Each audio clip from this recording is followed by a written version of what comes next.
Baik, mengenai pertanyaan yang tadi diajukan, yaitu apa hukumnya mencuci tangan dengan hand sanitizer? Apakah diperbolehkan? Atau pertanyaannya begini, apakah hand sanitizer itu najis sehingga tidak boleh digunakan untuk mencuci tangan? Baik, bismillahirrahmanirrahim. Alhamdulillah wassalatu wassalamu ala rasulillah ma ba'du. Sebelum menjawab pertanyaan ini, kita mesti persamakan persepsi dulu. Apa itu yang disebut dengan hand sanitizer? Hand sanitizer itu adalah alat untuk mencuci tangan yang terbuat dari bahan campuran, diantaranya adalah alkohol.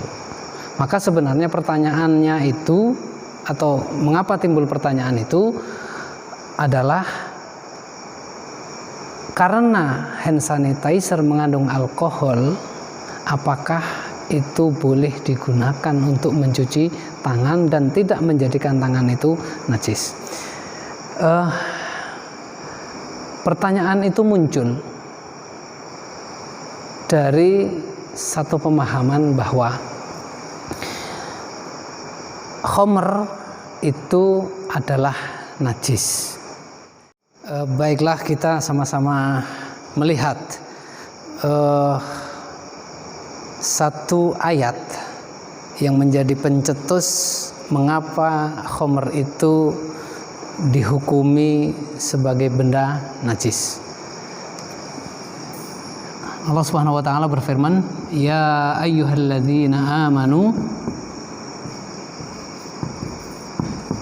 innamal khamru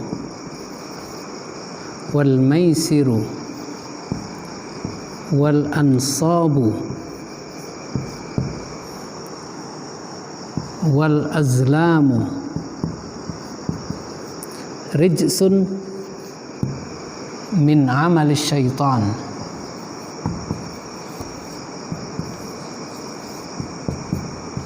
fajtanibuhu la'allakum tuflihun."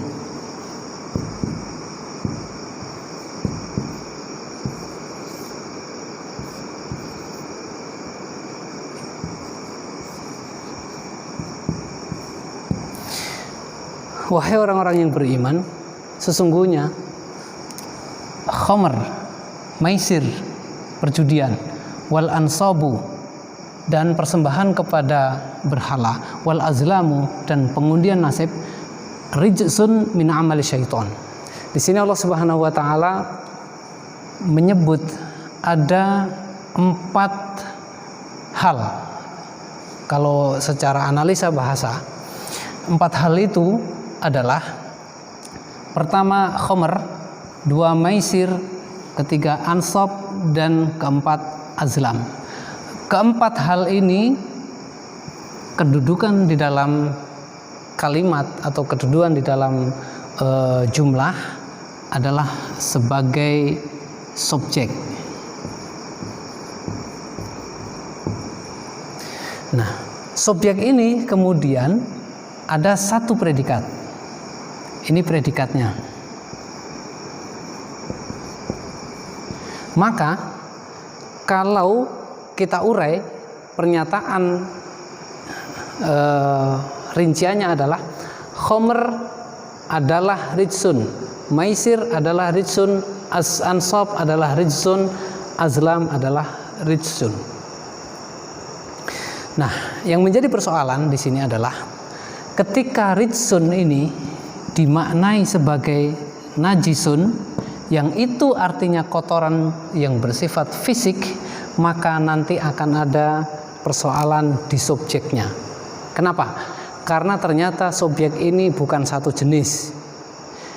Khamr itu benda, maisir itu perbuatan, ansab itu perbuatan, azlam itu perbuatan. Saya ulang lagi, subjeknya ada benda, ada perbuatan. Maisir itu bendanya bisa macam-macam, bisa dadu, bisa panah, bisa burung merpati, bisa macam-macam. Ya. Jadi yang kalau ini dikatakan najis, Maka kalau kita main maisir dengan merpati, apakah merpatinya itu najis? Tentu tidak.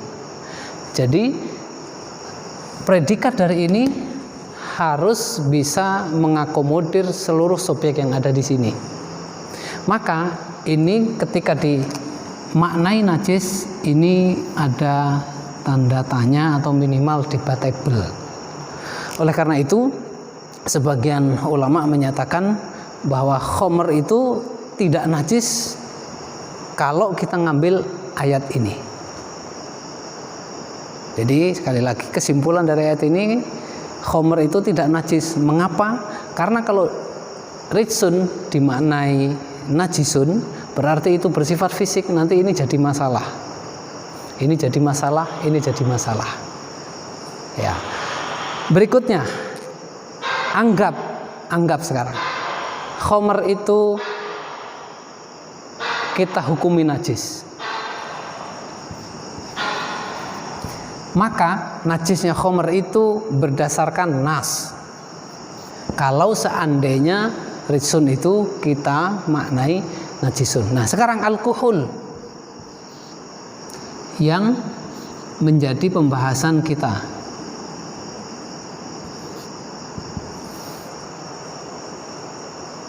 Ada tidak nas dari Al-Quran maupun hadis yang mengatakan bahwa alkohol itu najis? Itu tidak kita temukan di dalam nas. Jadi menggunakan metode apa? Berarti menggunakan metode kias atau analogi. Alkohol itu disamakan dengan khamr. Nah, ketika kita membuat persamaan, maka harus ada unsur kesamaannya yang menyebabkan khamr itu menjadi najis.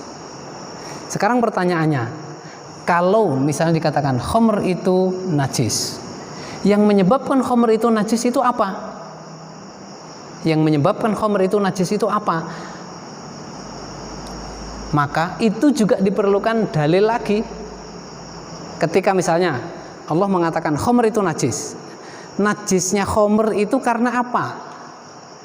Nah, misalnya kita temukan jawabannya, najisnya khamr adalah karena dia mengandung alkohol. Berarti alkohol itu najis karena dia menyebabkan khamr itu najis ketika bercampur dengan alkohol. Ini sebenarnya sesuatu yang blunder. Mengapa? Karena najisnya alkohol itu tidak ada dalilnya. Mengapa ketika khamr mengandung alkohol kok dikatakan najis karena mengandung alkohol? Ini blunder namanya. Blunder. Saya ulang lagi. Ketika dikatakan mengapa khamr najis karena dia mengandung alkohol, berarti harus ditetapkan bahwa alkohol itu najis. Sementara tidak ada nas yang menyatakan bahwa alkohol itu najis. Ya. Jadi sebenarnya kesimpulannya sederhana, bahwa alkohol itu tidak najis berdasarkan nas. Nah, kemudian ketika dikatakan khamr itu najis karena mengandung alkohol, itu juga tidak bisa diterima. Sulit diterima, ya. Nah, kalau menggunakan ayat ini, maka juga sulit diterima karena ini ada 4 subjek menggunakan satu predikat.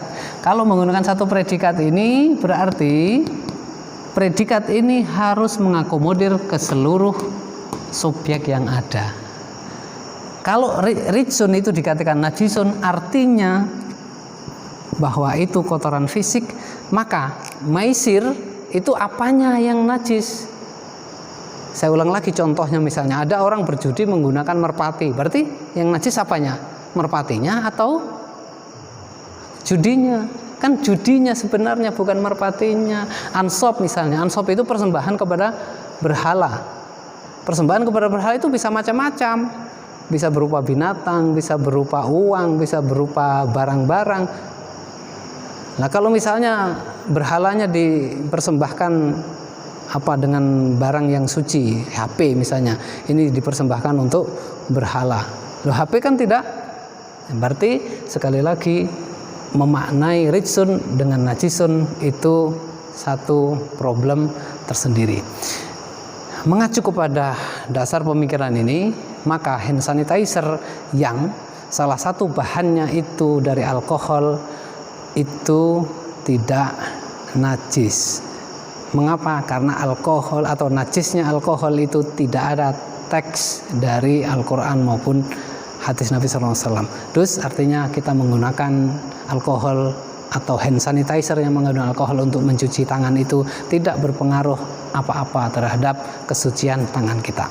Sebagai faedah tambahan, kita juga sering menggunakan alkohol ini untuk campuran minyak wangi supaya baunya itu lebih menyebar sebagai pengencer minyak wangi. Itu juga mestinya ketika kita sudah sampai pada kesimpulan bahwa alkohol itu tidak najis, maka alkohol itu ketika masuk ke dalam apa saja itu tidak menjadikan sesuatu itu menjadi najis. Alkohol itu menjadi tidak boleh itu bukan karena najisnya, tetapi karena dia menyebabkan mabuk. Jadi khamr itu tidak boleh untuk apa? Tidak boleh untuk diminum. Kalau dipakai nyuci itu tidak ada hubungan dengan haram dan halal. Sebagaimana jadi taklik hukum haramnya itu, penggantungan hukum haramnya itu bukan kepada bendanya tetapi kepada perbuatannya. Apa perbuatan yang berhubungan dengan khamr? Yaitu meminumnya. Jadi ketika khamr itu haram, maksudnya khamr itu diharamkan meminumnya. Jadi khamrnya sendiri itu sebenarnya netral. Khamrnya itu sendiri netral. Melihat khamr, apa hukumnya? Nggak ada teks yang melarang. Menuangkan khamr ke tanah, membuang malah dianjurkan. Jadi khamr itu netral. Nah, khamr kalau misalnya dipakai untuk cuci tangan, tidak ada nas yang melarangnya. Saya kira jawabannya sudah cukup. Mudah-mudahan bermanfaat. Assalamualaikum warahmatullahi wabarakatuh.